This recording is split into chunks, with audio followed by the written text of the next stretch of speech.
Assalamualaikum warahmatullahi wabarakatuh.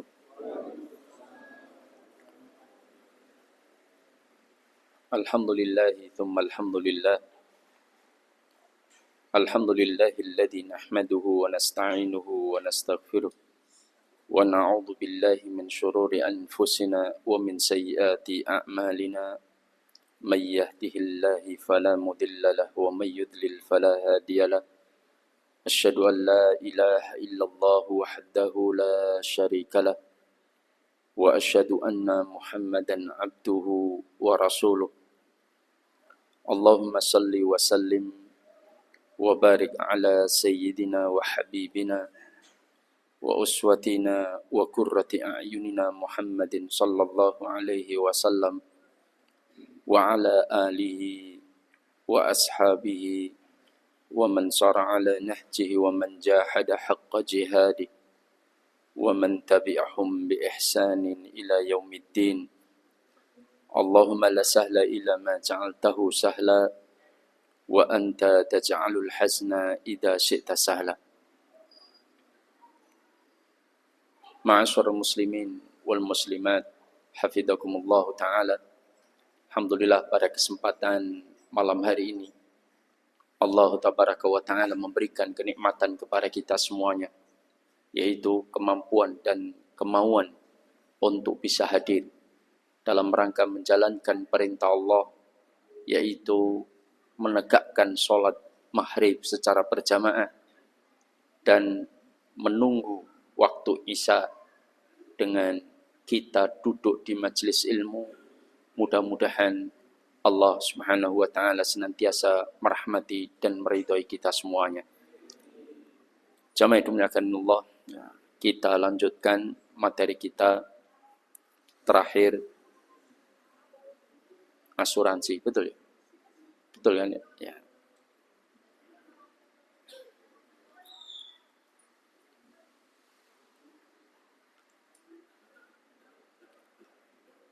Terakhir kita tentang asuransi ya. Kita sudah bahas tentang asuransi kartu deposit, GoPay, OVO, ShopeePay, betul nggak? Kemudian jual beli online, sudah kan? Ya. Kemudian pajak dalam pandangan Islam, sudah ya? Sudah atau belum? Kemudian hukum jual beli organ, ya. Kemudian jual beli sperma dalam peternakan sapi misalkan. Ya. Kemudian kartu debit, MLM dan yang lain. Mana yang belum, Pak? Kayaknya sudah semua ya. Yang belum tadi apa? Pajak. Oh, pajak belum? Oh, belum. Ya. Oh, baru sampai online. Ya. Oh ya. Bismillah. Kita bahas tentang yang baru viral, 12%, yaitu tentang pajak.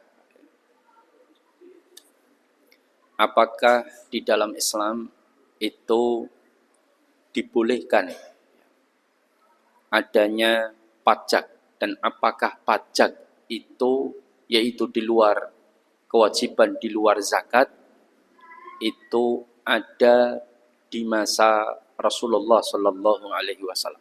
Ada nggak, Pak? Ada atau tidak? Ada. Ya. Tetapi penerapan pajak itu hanya diterapkan kepada non-muslim. Ada fa'i, ada jizyah, ada kharaj, ada usyr, ada satu lagi apa? Ya. Matur nuwun. Ada macam-macam. Ya. Yang semua itu ditarik hanya kepada non-muslim. kepada non-muslim. Sedangkan kaum muslimin tidak ditarik pajak. Lalu kaum muslimin apakah bebas dari pungutan? Tidak. Mereka juga dipungut yang wajib. Apa itu zakat? Ada zakat perdagangan, ada zakat emas dan perak, atau alat tukar mata uang apapun. Kemudian ada zakat pertanian, ada zakat peternakan, ada zakat rikas, yaitu barang temuan. Kemudian ada zakat, bahkan zakat fitri. Itu pun juga diwajibkan untuk diambil. Allah menegaskan, khudh min amwalihim shadaqatan tutahhiruhum wa tuzakkihim biha. Ambillah dari sedekah, ya, dari harta mereka, ambillah sebagai sedekah dari harta mereka secara paksa. Ini menunjukkan bahwa sedekah yang dimaksud adalah zakat.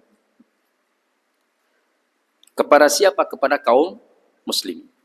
Nah sekarang, apakah dibolehkan pajak yang seharusnya diambil hanya untuk kaum non-muslim, kemudian diterapkan kepada seluruh rakyat, baik dia muslim maupun non-muslim? Di Indonesia itu zakat wajib atau tidak? Diatur pemerintah, maksudnya diambil paksa itu zakat, Pak? Tidak. Mereka diambil paksanya pada kebijakan masing-masing provinsi atau kabupaten, dan itu pun hanya diterapkan kepada PNS, Pak. Betul atau tidak? Ya, langsung potong 2,5%. Betul, kalau di Solo potong, Pak. Sukoharjo potong atau tidak? Potong, Pak, ya. Karena beberapa wilayah yang lain enggak. Jadi masih zakat dikeluarkan oleh dan dihitung oleh masing-masing. Tapi sebagian kota madya atau kabupaten itu menerapkan pemotongan langsung kepada seluruh ASN. Ya. Kalau dulu PNS. Ya. Maka boleh nggak potong langsung? Supaya cepat selesai. Pak. Boleh atau tidak? Kenapa tidak boleh?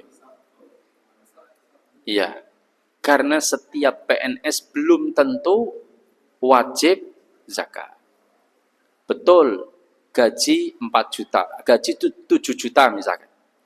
Sekali 13 berarti sekitar 91 juta. Kalau andaikan dulu emas 1 gramnya 1 juta, andaikan nih Pak ya, itu maka telah mencapai nisab. Nah sekarang emas 1,5, ya jelas tidak mencapai nisab. Tapi andaikan emas 1 gram, maka dia telah mencapai nisab. Apakah dia wajib mengeluarkan zakat? Belum tentu, Pak.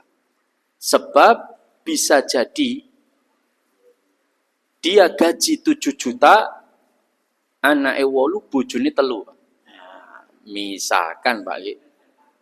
Betul nggak, Pak? Kira-kira cukup nonton, Pak? 7 juta, Pak? Enggak cukup, Pak.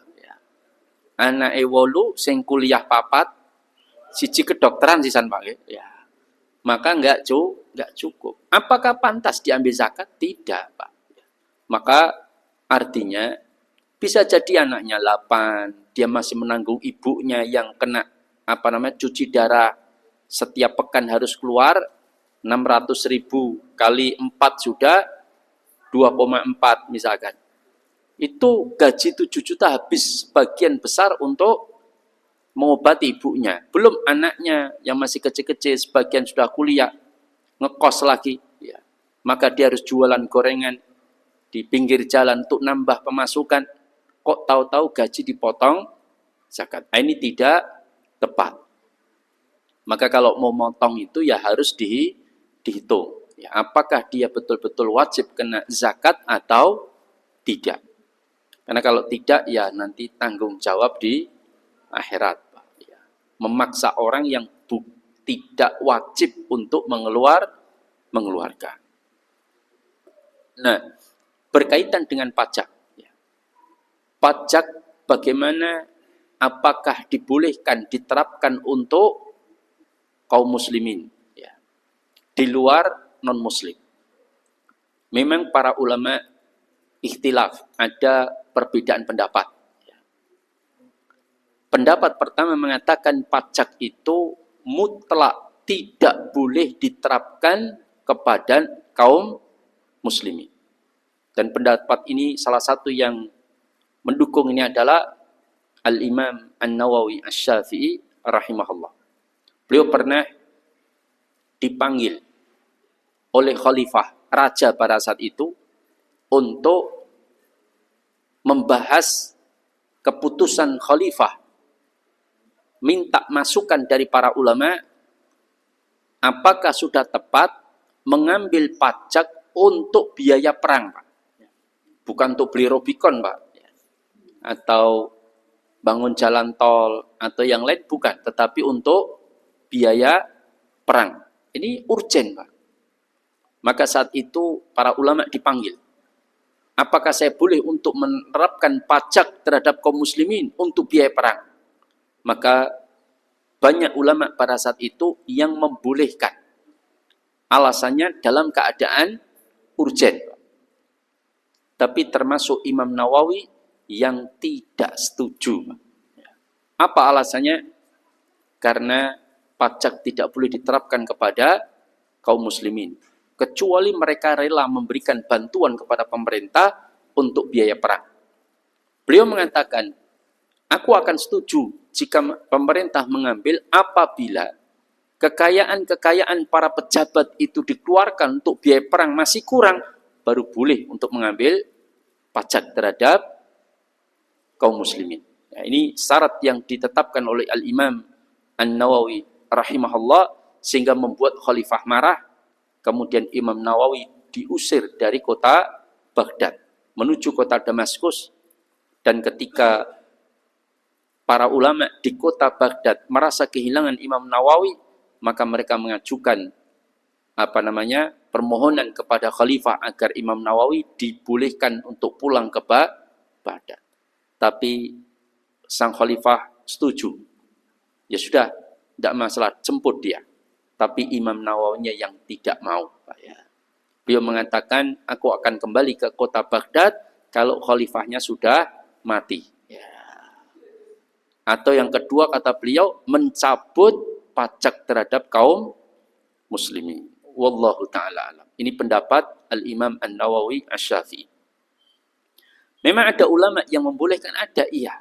Tapi dengan syarat-syarat. Tapi ulama yang melarang mutlak itu juga banyak. Ya. Disebutkan oleh para ulama tentang para ulama yang menjelaskan tentang tetap tidak dibolehkannya pajak terhadap kaum muslimin. Ya.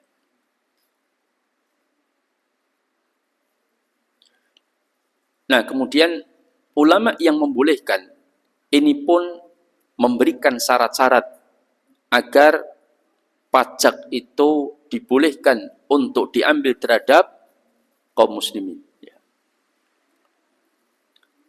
Rasulullah SAW menyebutkan di dalam satu riwayat, inna sahibul maks finnar, sesungguhnya pemungut pajak itu terancam masuk neraka.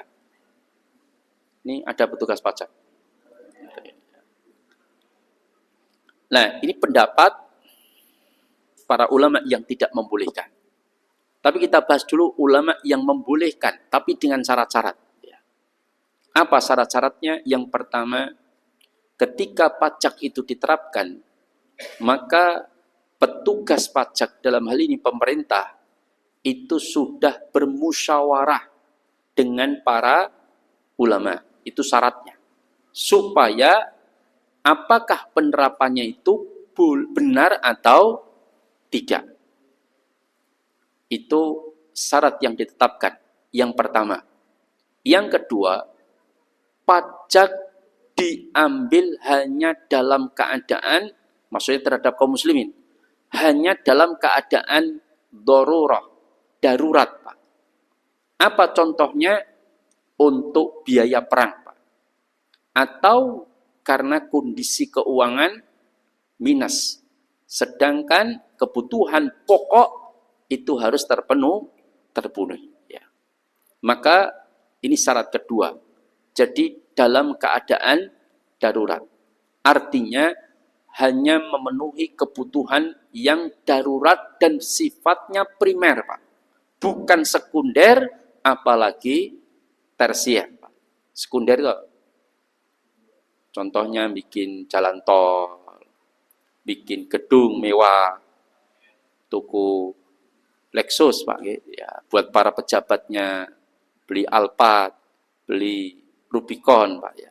Nah ini nggak boleh. Ya. Harus betul-betul dalam keadaan darurat dan kebutuhan yang sifatnya primer, Pak. Bukan sekunder, apalagi tersier. Ini syarat para ulama menyebutkan. Yang keempat, yaitu tidak boleh dolim dalam menerapkan pajak, Pak. Contoh, kalau ada orang, dia itu menjual rumah senilai 1 miliar, kemudian rumah yang dijual 1 miliar itu sudah dibayar berupa uang 1 miliar, kena zakat nggak, Pak? Kena zakat atau tidak? Bismillah. Uang 1 miliar itu kena zakat nggak? Belum tentu, Pak. Ya. Kenapa?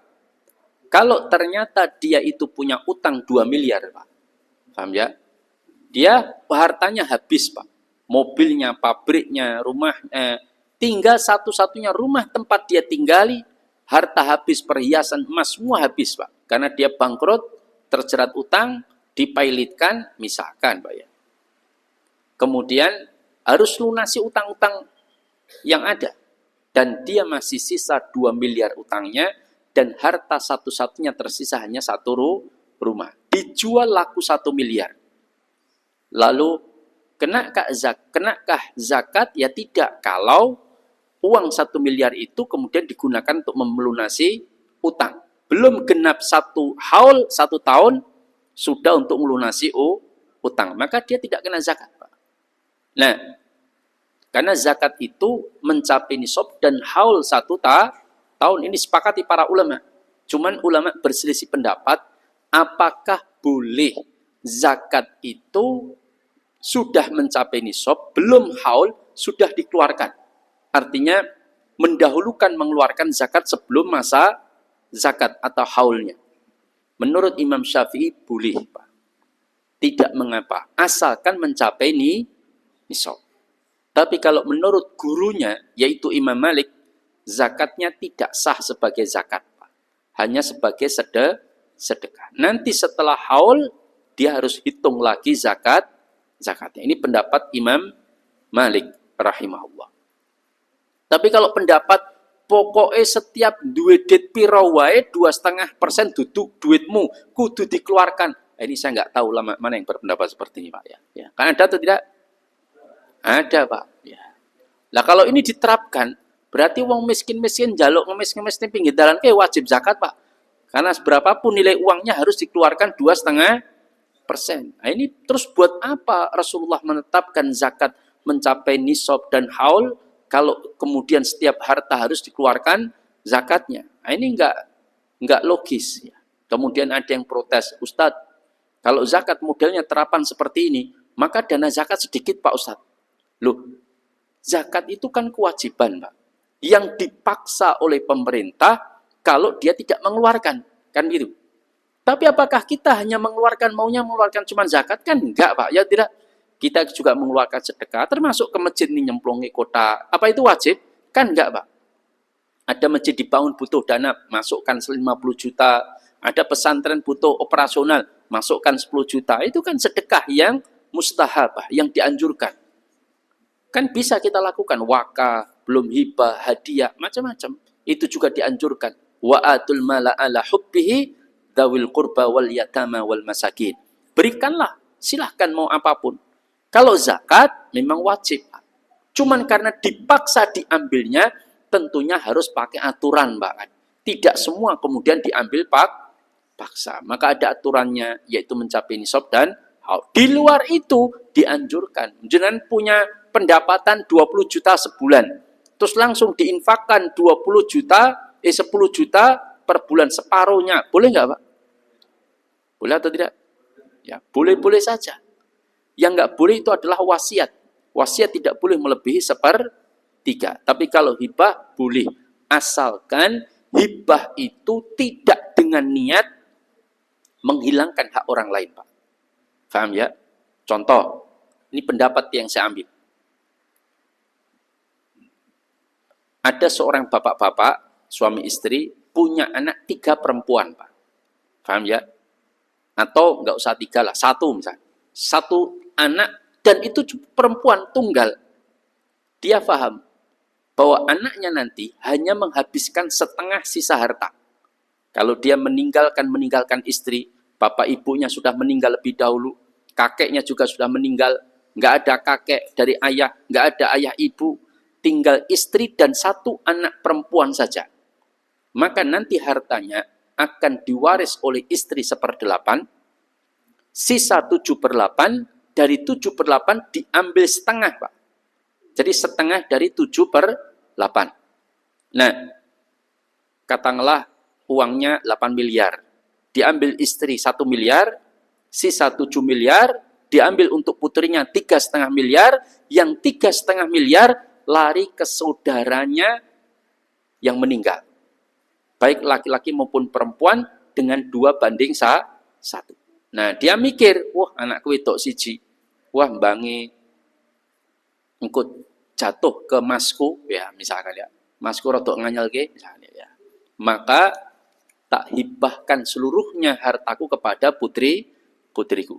Gen ora itu warisan. Ini sebagian ulama tidak membolehkan. Karena dengan tujuan itu. Beda kalau tanpa ada tujuan hal tersebut. Karena niatnya menghilangkan hak orang lain dalam warisan. Nah, tapi kalau misalkan dia punya 3 rumah, kasihkan putrinya 1, punya 2 mobil, kasihkan putrinya 1, ya tidak ada masalah, nggak ada niat untuk menghabiskan harta supaya saudaranya tidak dapat wariskan, kan tidak, masih ada harta. Perkara ternyata sudah punya 3 rumah, kasihkan anaknya 1, dipakai 1 disewakan. Habis itu karena bapaknya duda misalkan ya, kemudian nikah lagi misalkan, Pak ya, nikah lagi kemudian istri mudanya rewel, Pak ya, mentek ke bondo, habis bangkrut, nggak ada harta, nggak ada masalah, Pak ya. Saudaranya nggak dapat warisan, nggak ada masalah, karena memang tidak ada niat menghalangi seseorang itu mendapatkan warisan.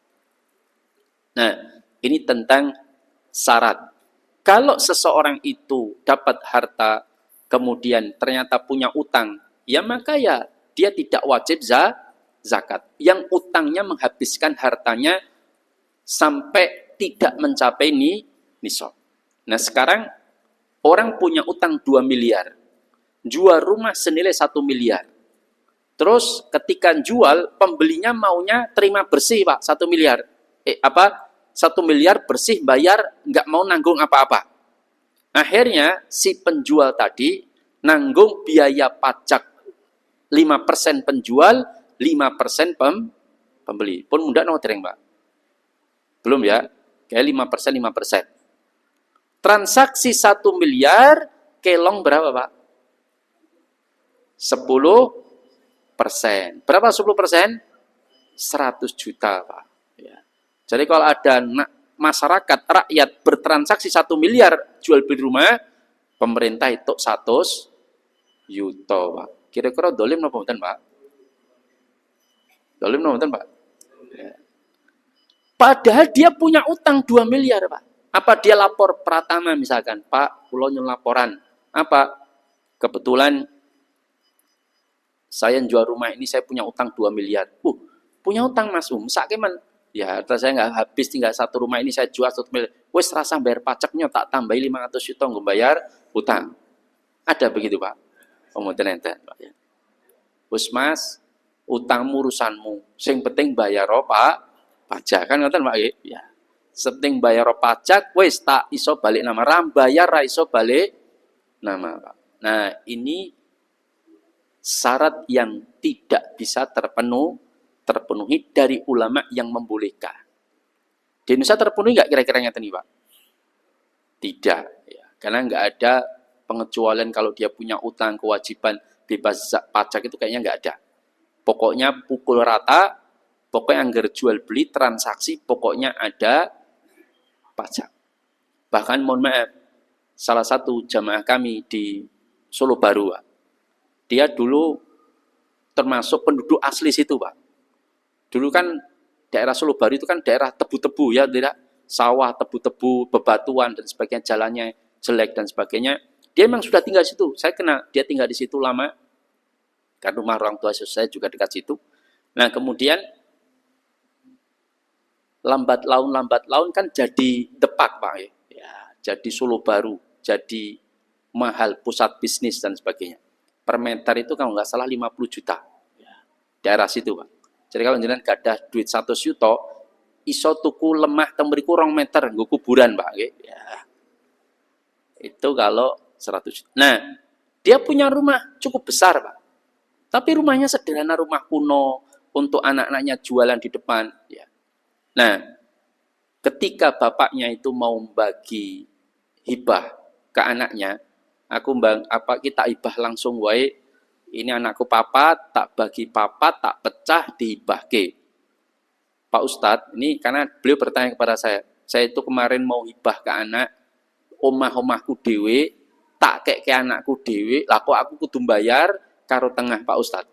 Lah kan saya ya duit kok ngendi, wong saya ini cuman jualan makanan kecil, gorengan dan sebagainya, kok suruh bayar 1,5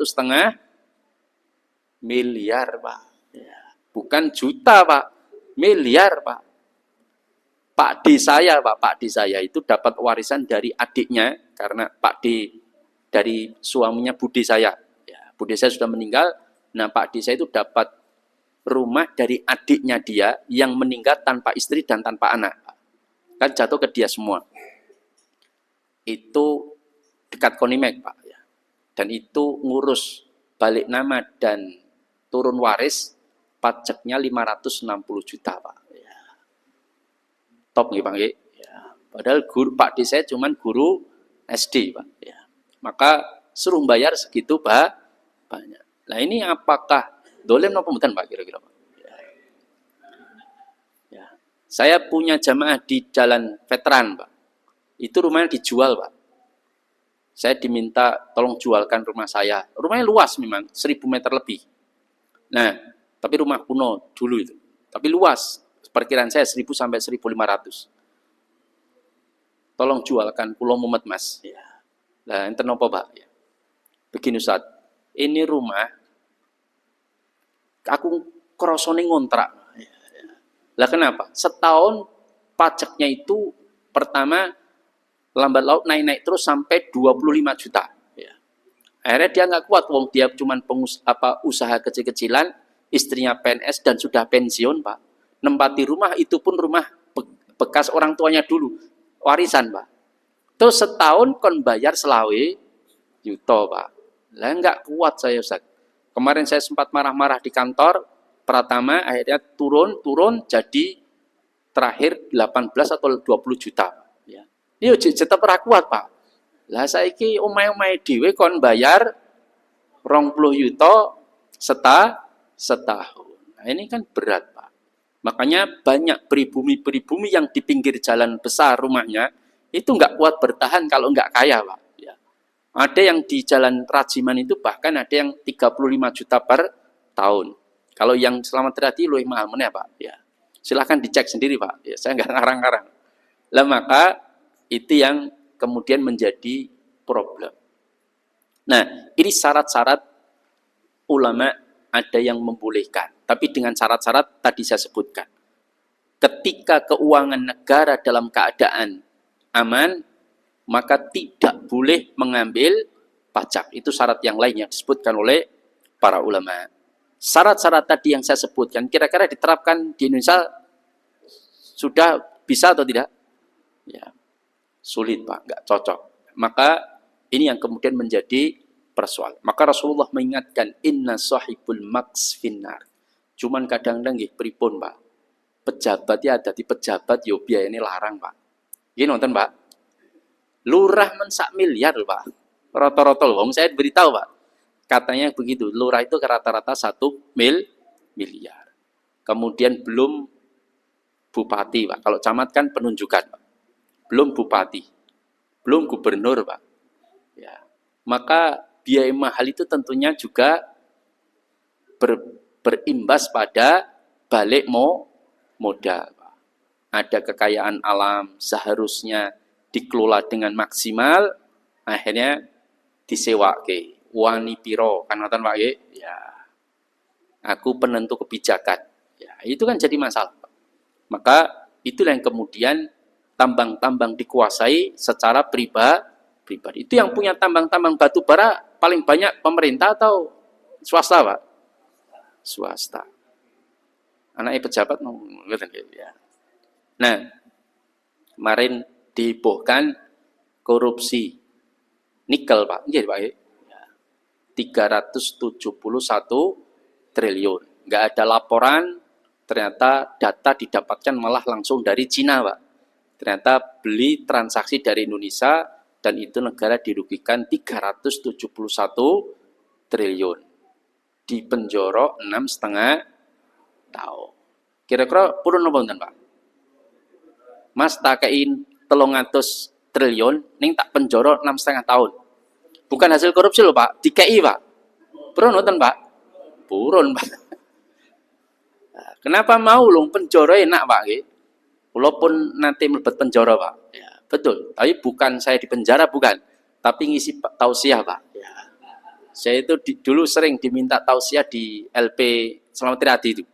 Jadi kadang-kadang saya masuk itu sipirnya sudah tahu. Oh Ustadz, monggo Ustadz masuk. Ya masuk. Saya bisa keluar masuk penjara Pak ya. Tanpa ada halangan. Dulu Pak, sekarang sudah, dulu waktunya nggak cocok lagi. Maksudnya saya ada ngajar di luar kota sehingga saya berhenti ngajar para narapidana Pak ya. Jadi kadang-kadang kalau keluar itu ada tatunan, Assalamualaikum Ustadz, jenengan sinten, kula santri ini tang penjara Pak. Oh ya alhamdulillah. Pun api-api ampun nyolong oleh. Lah ini apa namanya di penjara Pak. Penjara ya wong teng mriko dikeki mangan sedina ping 3 Pak nggih. Ke olahraga dijak olahraga esuk-esuk bareng-bareng, nyapu resik-resik bareng-bareng. Nanti ada pingpong, ada olahraga di dalam, baru wae salat, pengajian ke imam. Kira-kira penak nonton Pak. Kaya mondok Pak. Persis Pak, meh kaya mondok. Ya mung bedane mungkin menu makanannya. Saya belum tahu menu makanannya penjara seperti apa. Kalau di pondok ya terong kali kerupuk ya dulu. Kalau sekarang mungkin sudah. Dulu sepekan sekali ya ayam ya. Kadang telur. Ini rata-rata kerupuk kali tempe. Nah, ini tentang apa namanya pajak, Pak. Sekarang jadi pertanyaan, Ustadz, memangnya bisa negara hidup tanpa pajak, Pak? Bisa nggak kira-kira? Bisa, Pak. Jangan tahu ada 14 negara yang hidup tanpa pajak sama sekali, Pak. 0%, Pak. Nggak ada pajak motor, nggak ada pajak PBB, nggak ada pajak perdagangan, nggak ada pajak apapun, nggak ada, Pak. Nah, kemarin kita dihebohkan pengusaha di Boyolali, Pak. Ya. Pengusaha susu, tahu-tahu dapat tagihan pajak 400 juta, enek sing 700, enek sing 300. Yen carane ngene saya tak mundur wae dadi pengusaha. Malah susune tinggal adus mangke ya. Akhirnya tengkulaknya dipajaki begitu mahal. Peternaknya ra iso setor, Pak. Lah tengkulake pun tutup, Pak. Lah mau disetor langsung ke pabrik, ternyata harganya kalah dengan impor susu dari New Zealand dan dari negeri yang lain. Ya, saya nggak tahu dari Cina atau dari mana. Maka yang terjadi akhirnya susune tinggu adus di tengah dalan, Pak ya. Protes ya. Maka ini yang terjadi ya. Maka berat. Tapi saya pernah menyampaikan, saya kebetulan ngisi di pengusaha-pengusaha, itu ternyata pengusaha dusambati pajak, Pak ya. Betul, saya sampaikan, tenang Mas, saya sampaikan, insya Allah pajak akan dihapuskan. Loh betul Pak. Ini yang jamin bukan saya Pak. Ini info A1 Pak, langsung Pak. Jadi jangan nggak usah khawatir Pak. Ya, artinya A1 itu kredibilitas sanadnya terpenuhi dan kredibilitas apa namanya informasi perawinya juga tikoh Pak ya. Ya. Apa yang menyampaikan ini langsung dari Rasulullah Sallallahu Alaihi Wasallam. Ya. Kapan itu? Ketika nanti Nabi Isa diturunkan. Pak. Jadi nunggu Nabi Isa diturunkan. Loh kan tugas Nabi Isa itu 4, Pak. Betul kan? Apa tugas Nabi Isa? Kata Rasulullah, 1, membunuh Dajjal. 2, memusnahkan babi. 3, menghancurkan salib-salib. 4, menghapus pajak. Loh, perapinak Mas.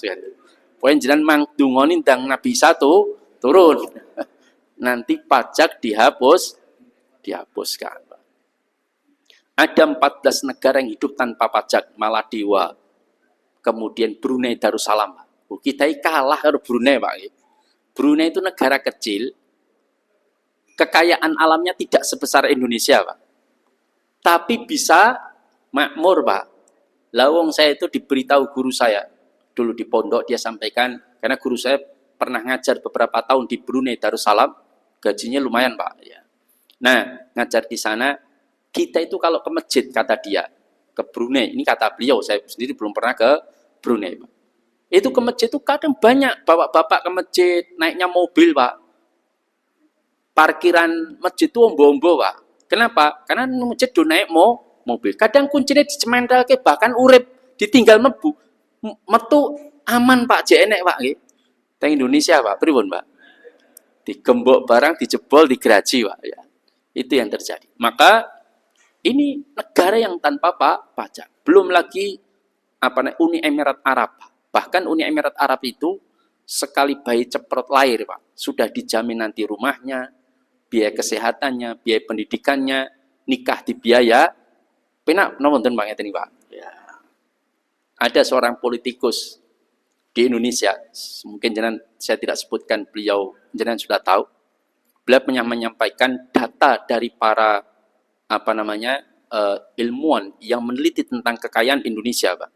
Itu kalau emasnya saja dikelola dengan benar, Pak, oleh pemerintah kita, itu kata beliau loh, saya kan nggak tahu data yang sesungguhnya seperti apa. Itu tiap orang bisa tuh jatah sesasi 20 juta, Pak. Ini tenanan yuk makmur, Pak. Ini sopo sing memanfaatkan, Pak. Ya. Lawang kadang-kadang pejabat sekelas hakim provinsi, Pak. Di bawah rumahnya 52 kg emas dan 900 sekian puluh miliar, Pak. Totalnya 1,2 triliun, Pak. Hanya pejabat hakim provinsi, Pak. Bayangkan, pejabat hakim provinsi punya uang sebanyak itu, Pak. Terus tiwas dikumpul ke dijiko KPK, Pak. Ya. Kan ngenes, Pak. Tugasnya mengumpul. Saya kadang-kadang, ya Allah, hanya pejabat provinsi aja kekayaannya seperti, belum lagi pejabat yang lebih tinggi apa seberapa. Allah Ta'ala alam. Tapi yang jelas, beginilah nasib negeri mana pun, Pak. Kanoha, Pak. Ya. Artinya bahwa hidup kita itu bisa tanpa pajak. Bahkan kita dengan negara-negara kekayaan alam yang jauh lebih rendah, itu mereka pajak itu hanya nyumbang di bawah 40%. Sedangkan kita, negara kita ini, saya buka data dari Kementerian Keuangan, itu pajak atas pendapatan negara, itu penyumbang 87%, Pak. Pripun, Pak? Terus kekayaan alamnya melayu ning ndi, Pak? Betul atau tidak? Emas di Papua, emas di Halmahera, bahkan beberapa sudah ditemukan lagi di pegunungan Gunung Kidul dan Praci, itu juga kandungan emasnya cukup tinggi katanya, Pak. Ya. Tapi yang jelas belum nikel, belum bauksit, belum bahan litium, kita juga punya, belum gas terbesar di Aceh, belum di bawah tanah Kalimantan itu tambang batu bara semuanya, Pak. Ya, belum intan mutiara, belum berliannya, semua itu ada di Indonesia. Bahkan menurut beberapa ilmuwan, kita itu kekayaan alamnya terbesar di dunia. Yang sugih noten, Pak. Ya. Sugih utang, Pak. Ini sing salah sinten jajare, Pak. Lama gajah medunyakan Allah. Tapi ada pajak yang semua ulama sepakat ini jelas keharamannya, apapun itu bentuknya, ketika pajak itu liar, Pak. Nggak liar pun sudah ulama banyak mengharamkan jika diterapkan kepada kaum muslimin. Nah, liar ini salah satu dulu bentuk yang terjadi, yang kadang-kadang tidak disadari, Pak. Apa itu? Yaitu, ini pernah terjadi di satu warung makan, ataupun mall, ataupun toko terserba, Pak, ya. Yang dia tanpa sadar itu telah menjadi pemungut pajak liar, Pak. Dan ini dosa besar, Pak. Contoh, ada pengusaha warung makan. Ternyata oleh pemerintah diterapkan kena pajak 10%. Jadi penghasilan dia dalam 1 bulan itu kena pajak 10%. Kalau 1 bulan dia sekitar perputaran uangnya 5 miliar, maka pemerintah dapat 500 juta. Pak. Ya. Nah, ternyata dia nggak mau menanggung rugi, Pak. Lalu apa? Pajak itu dibebankan kepada konsumen. Padahal pemerintah belum menerapkan kepada konsumen. Kalau sekarang sudah, Pak. Dulu belum, Pak. Kalau sekarang kan sudah. Pengusaha ini keneng, konsumennya yo keneng. Padahal konsumen ini gajinya dari PNS, Pak. Ketika dia kena PNS, kena pajak, Pak. Terus ditabung ning bank, yo kena pajak, Pak. Gimana, Pak?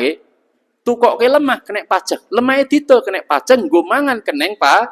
Pajak. Uripe kena pajak terus, Pak. Ya.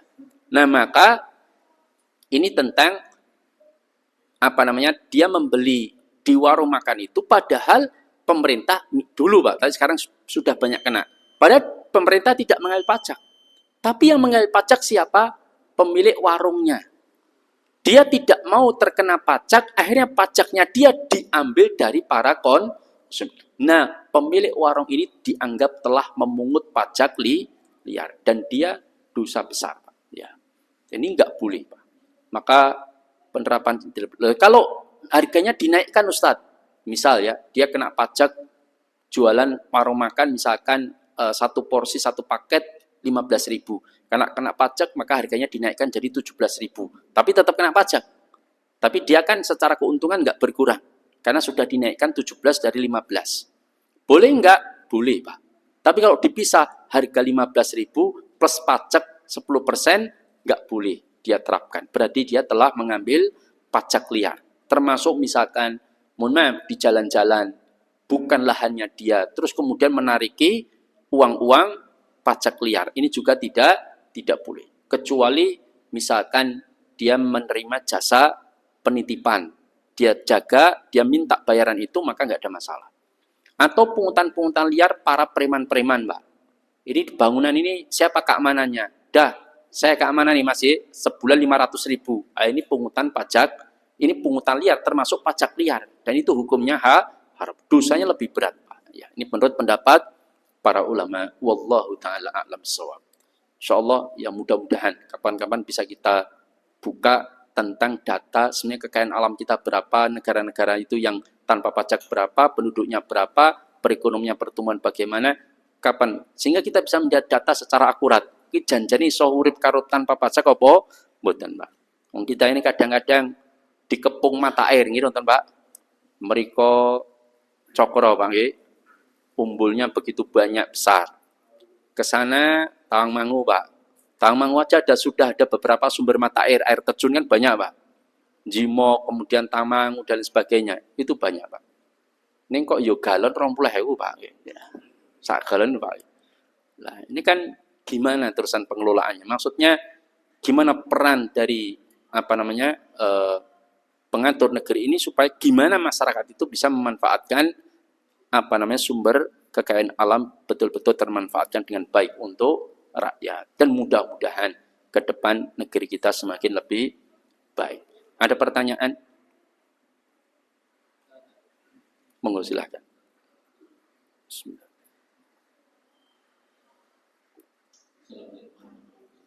Waalaikumsalam.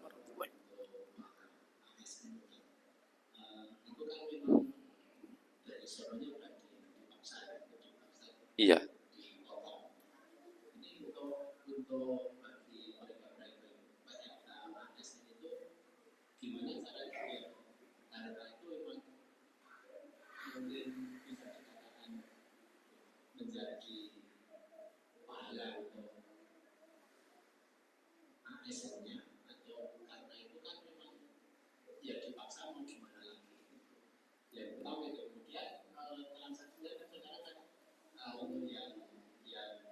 Dipaksa yang diambil itu maksudnya zakat atau pajak? Oh, pajak.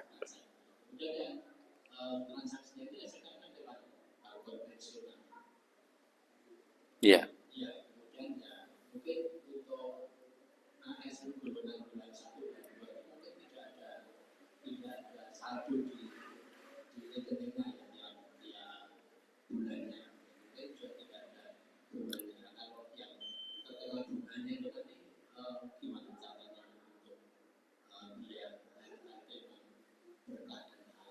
Iya. Pertama berkaitan dengan PNS, kalau potong pajak terus gimana caranya pajak itu dapat pahala, Pak? Kan ngoten, Pak. Ya kalau jenengan diambil kemudian jenengan ikhlaskan, jenengan ridokan, sudahlah enggak apa-apa saya bantu sebagai sedekah saya ke pemerintah, ya mudah-mudahan dapat pahala, Pak. Enggak masalah. Tapi kalau jenengan enggak rela pun juga bisa dapat pahala, cuma nanti di akhirat, Pak. Lah nuntut sama yang ngambil, sehingga pahala yang ngambil diambil di dunia, kan ngoten, Pak. Nah, makanya siap-siap dituntut banyak masyarakat, Pak. Ya. Nah, kemudian berkaitan dengan masalah rekening, PNS itu memang harus dipaksa punya rekening di lembaga bank konvensional, Pak. Sehingga gimana kalau masuk ke rekening tersebut, ya karena darurat nggak ada masalah, Pak. Karena harus menerima gaji lewat tersebut. Lah, yang penting ketika sudah masuk, maka segera dipindahkan. Lah kalau ternyata memunculkan bunga, Ustaz, di sana ada bunga, gimana? Maka kata para ulama, bunganya nggak perlu diambil. Ada yang berpendapat boleh diambil, tapi tidak boleh untuk pribadi, tapi disumbangkan untuk fasilitas umum. Ya. Atau untuk fakir miskin, sebagian ulama masih membolehkan. Itu yang bisa dilakukan. Lah, kita jangan ngambil bunga untuk membayar administrasi. Itu sama saja kita manfaatkan bunganya, Pak. Contoh ya, rekening kita ditaruh di sana, mungkin ada saldo minimal, tapi kadang-kadang karena gaji masuk besar diambil, ternyata juga di rata-rata memunculkan bunga. Bunganya tiap bulan 8.000 misalkan, atau 30.000. Ternyata biaya administrasi dia ngambil itu adalah tiap bulan 8.000. Terus dia administrasi nggak bayar, tapi bayarnya dari potong dapat bunga. Ini sama saja mengambil bunga, Pak. Nggak boleh, Pak. Jadi harus administrasi dibayar, bunganya tidak diambil oleh dirinya, ataupun diambil dalam artian disumbangkan. Bukan diambil untuk bayar administrasi. Kalau administrasi kan nggak ada masalah, itu wajar. Selama memang disepakati kedua belah pihak antara nasabah dengan yang bersangkutan. Nah, sekarang bagaimana hukum konsultan, Pak? Konsultan pajak, Pak. Nah, konsultan pajak itu kan bukan pemungut pajak, Pak. Cuman memberitahu gimana caranya meminimalkan pajak. Ya enggak masalah, Pak. Dia punya ilmunya, carane ganti jiko kuwi ora kakean kan nonton Pak. Lah, maka digunakan ilmunya enggak ada masalah, ya. Tapi yang bermasalah itu adalah yang memungut pajak, Pak. Dan siapapun yang membantunya, Pak. Ya. Itu terancam. Wallahu taala a'lam shawab. Tapi saya sampaikan ada dua pendapat, mutlak yang melarang terhadap kaum muslimin, yang satu membolehkan tapi dengan syarat-syarat tadi. Kalau syarat-syaratnya terpenuhi, menurut sebagian ulama silahkan. Tapi kalau tidak terpenuhi, ya siap-siap dituntut rakyat. Amale sithik, salate kadang-kadang, sedekah sithik, sing nuntut wong sandaya, Pak. Ya, wis kira-kira teng pundi nggone wallahu taala alam. Ada yang lain? Cukup? Cukup nggih? Ya. Demikian dari saya, mudah-mudahan bermanfaat. Insyaallah kita lanjutkan di pertemuan yang akan datang. Aqulu qauli hadza wa astaghfirullah li wa lakum innahu wal ghafurur rahim. Subhanakallahumma wa bihamdika asyhadu an la ilaha illa anta astaghfiruka wa atubu ilaik. Assalamualaikum warahmatullahi wabarakatuh.